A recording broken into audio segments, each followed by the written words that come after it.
Hey everybody, I haven't done a video in a while, so I wanted to catch up and see how everybody was doing. It is and has been springtime in beautiful South Carolina now for several months, and everything's coming into its fruition and blossom for the year. And I've got all sorts of stuff that's starting to come out, and I've got a funny little story to share with everybody. But I wanted everybody to see some of the cool exotics. There's my Jatropha and some Swedish ivy and the endless summer hydrangeas.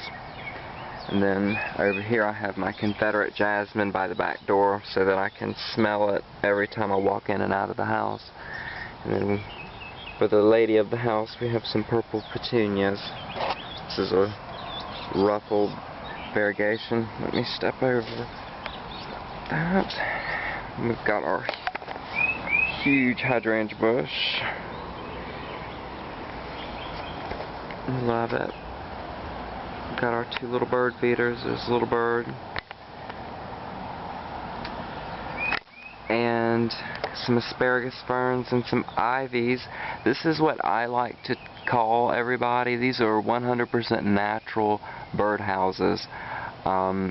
You can go to any of your local garden shops and usually they'll have recycling bins, and if you go and dig through them you can get old plastic hanging baskets, and then all you need some ivy, plant it up, and in a few years you'll have some big luscious ivy hanging baskets, and the little birds come and they just love to nest in it.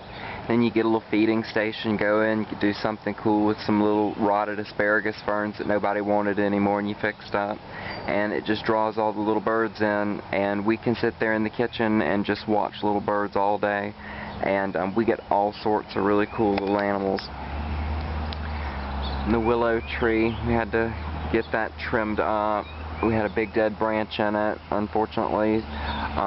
The redbud's got a disease in it, so we're looking at this one's going to have to come down. And I had a interesting surprise in that redbud tree today.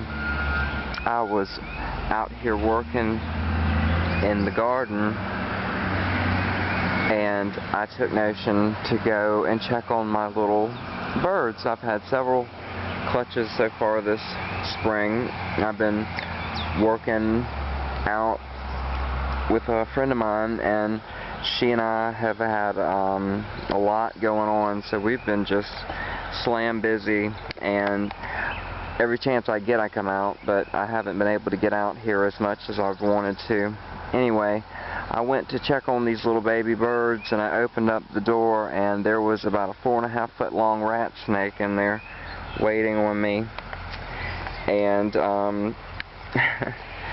I wasn't expecting that, guys, so I screamed absolutely like a little bitch and shut the door and, you know, came back to myself and got the rat snake out, and I've got him in an aquarium out in the shed until he is found a new area to relocate to, because I definitely can't be having 5 feet snake out in the yard. I got a little dog. So anyway, I just want everybody to see how beautiful and lush everything was growing. It's just been a beautiful spring this year. We've really been having lots of baby birds and enjoying the beautiful weather. I thank God we live in the South. I wouldn't want to be up north. I've got friends in Chicago right now that still say it's still getting a little chilly, and it hasn't been chilly here in days. Got the bird aviary, still yet to clean it up. I have some cardinals that are in there right now nesting, so I'm going to wait for them to finish out that clutch of eggs if a snake doesn't get them, and once they're done I'll clean that up good and have Aurora and Ganji bird out here playing in the summertime. I'm still waiting. You know, I've got my natural area. I know this is the reason I've got snakes, but it's probably those people that you hear is the reason I got snakes coming into my yard. But we won't get into that. I've got a little bed going. I had 60 tulips that I'd put in there, and squirrels got every last one of them. So I'm just going to put bearded irises in there instead. Those are actually an antique variety that I found growing out here in the woods. And they bloom brown with a little bit of golden and purple mixed in with them. They're real pretty, and their smell is very unusual. They're not real sweet smelling. They're kind of musky. And I guess we'll end off. Look at my peacock topiary I'm doing. It's out of 2 rosemary plants that I've got trellised together onto a wire frame of a peacock. So when you sit back, or I'm sitting back enjoying my hammock, I've got the soaker hose running and getting a little mist, and I've got that rosemary smell. So I really do get to enjoy it. My red salvia, my angel's trumpet bergamacea, the bergamot, my Roman rose. That's been beautiful this year. I got my banana plants coming up, of course my black petunias. Let's go see if that little SOB's out at all. These were volunteers, by the way, everybody. I just want everyone to know, you don't necessarily have to go buy petunias every year. If you try and seed them, there ain't no telling what you might have. I've got black ones, I've got black and a little yellow, and I've got yellow with a little black. And I didn't buy any of this. This all came back from last year. And then this was the only pot that didn't do anything in it. And then the rest of the pots did the same thing. And they're just as pretty as they can be. Let's see if that little sucker's out. Oh yeah, I see him. There he is. Look how fat he is. Those are the little birds in him.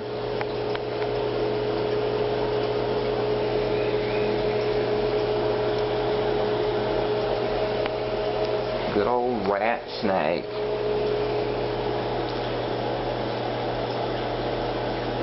He is not happy with me, buddy. I tell you what, but I can't have him loose out in the garden. He is too big.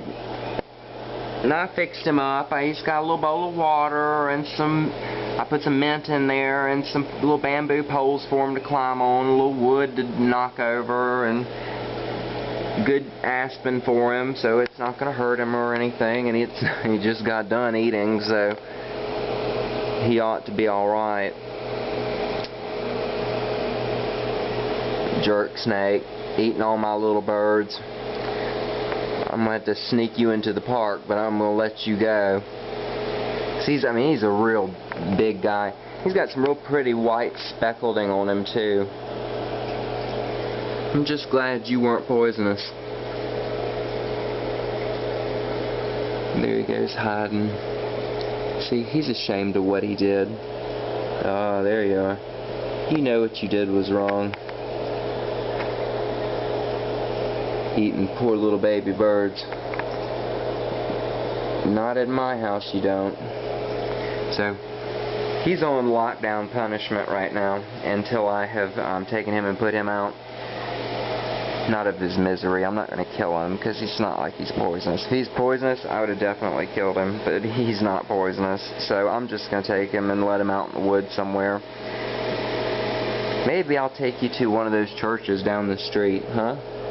No, they would kill you on the spot. I'll probably go illegally let him loose out in the park or something. That way he'll have a lot of forest that he can go and find a mate and do his thing in, but it's not going to be in my yard. Well, everybody, it's coming to 10 minutes, so I guess I've run my mouth enough.